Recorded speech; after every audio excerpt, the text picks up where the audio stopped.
Good day YouTube, and hello again to my subscribers. Today I'm going to talk some more about the rotating Earth as we have come to understand it, and as it is taught in school, and hopefully clear up a few misconceptions surrounding it. What is the Coriolis effect? Most people think of the Coriolis effect in terms of meteorology, with the rotating Earth moving under the atmosphere. For all intents and purposes, the atmosphere is considered stationary with respect to the Earth rotating under it. Of course, there are high and low pressure systems within the atmosphere that create winds and various other localized weather conditions, and we are taught that the rotation of the Earth is the root cause for the direction of the spiraling winds.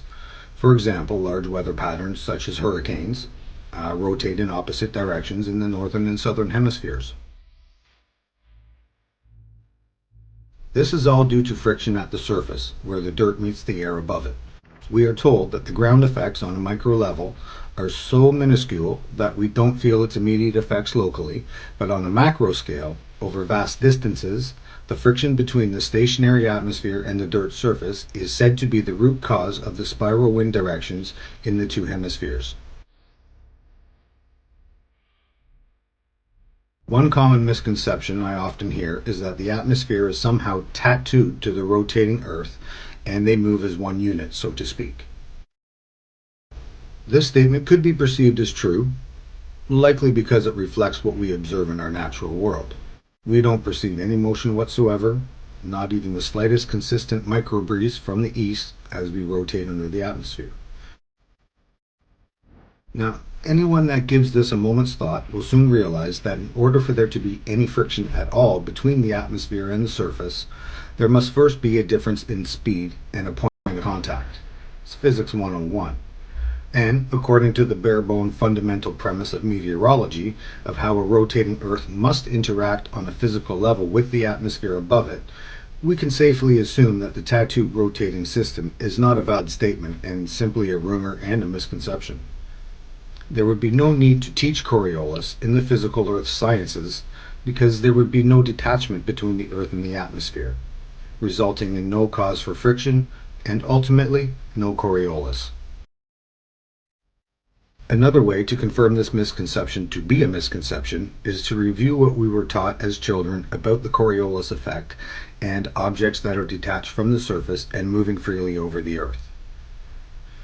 The best way to do this is to go straight to the source, the Teacher's Guide to Teaching Coriolis, Because the Earth Turns.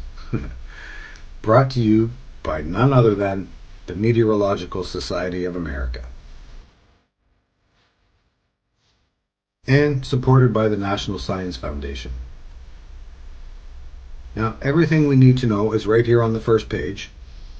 First, it talks about ocean effects and then goes on to say, objects, including planes and boats, freely moving horizontally almost everywhere on Earth, except at the equator, turn right or left.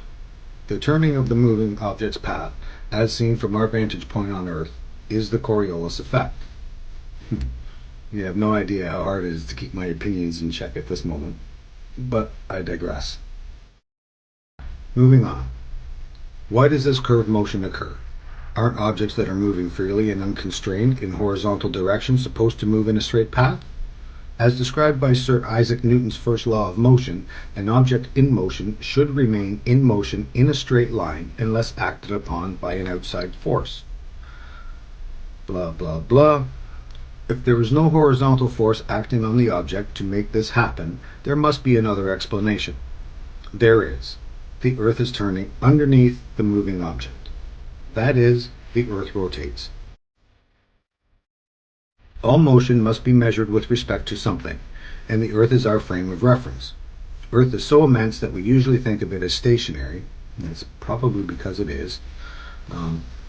That is why objects moving horizontally and freely appear to turn to the right or left. Actually, it's the Earth that is doing the turning as the object moves forward.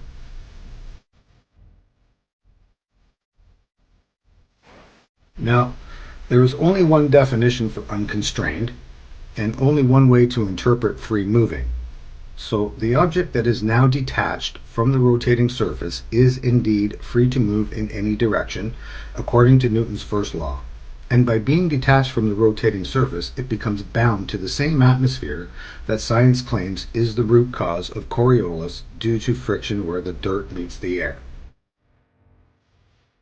So you can clearly see the atmosphere being tattooed to the rotating Earth is a simple misconception due to a simple misunderstanding of the very root of Coriolis. Now, this is not uncommon or surprising, really. The rotating Earth with regards to freely moving objects such as plane, helicopters, and even baseballs is taught at a very young age. Simple enough to remember that the Earth rotates, but boring enough to forget the details. So, now that we are all on the same page, I have a question for all the science guys out there with the university educations and the master's degrees. Hell, this one's even for the professors that are teaching this stuff. If an object becomes detached from the surface and is now considered unrestrained and able to move freely in any direction, as we are led to believe in this case, and as we are taught specifically, then why, if I am hovering in a helicopter, does the Earth not rotate and the West come to me? This is a very simple question that I would expect has a very simple answer, but there seems to be no logical answer to this question, at least not from the scientific community, to the best of my knowledge.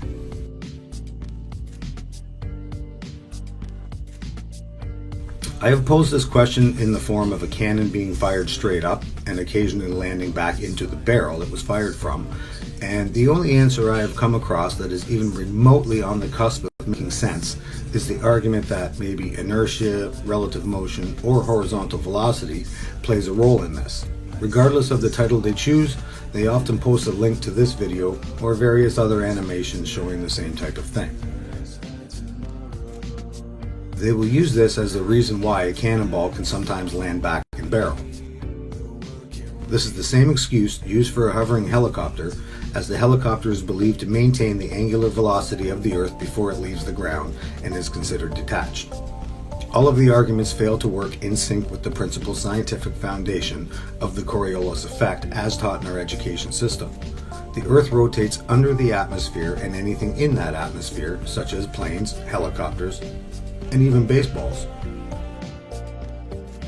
Even if we assumed that the horizontal velocity of the helicopter retains its eastward momentum after liftoff, how long will it take your imagination to allow you to consider that helicopter to be officially detached from the Earth? You know, to the point where it can move unconstrained and freely, just like it's taught in grade school? Now, most people just throw equations at me at this point and say I don't understand the Coriolis. Well, I firmly disagree. I understand it quite well, and I have read through tons of literature on the subject. Now, aside from the mindless onslaught of people parroting textbooks examples of formulas and equations that fit the globe model, not realizing for a second that they are given both the model and the formulas to work with, and told how and what to calculate using only the tools provided and only in the context provided, aside from attempting conversation with mindless zombies in search for a simple answer to a simple question about a helicopter hovering over a rotating Earth, there are still only two arguments, and they are both absolutely ridiculous. So, that being said, the question still remains. If, and in this case, when, an object becomes detached from the surface and is now unconstrained and able to move freely in any direction, as we are all led to believe in this case, and as we are all taught specifically, then why, if I am hovering in a helicopter, does the Earth not rotate and the West come to me?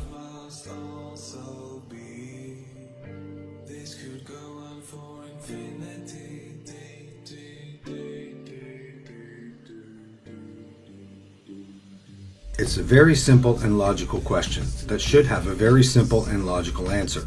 Yet there is no logical, factual, or reality-based answer provided by any university anywhere in the world that I can find. But maybe, just maybe, there is one logical answer. One that is so simple, most people wouldn't believe it if their life depended on it.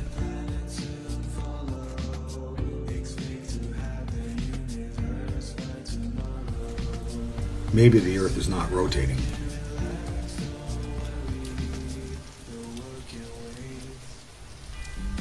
To my friends and family, you know who you are, and I love you all. Real eyes, real eyes, real lies. I'm trying to give you your sight back. Please wake up and try to wake up others. Thank you.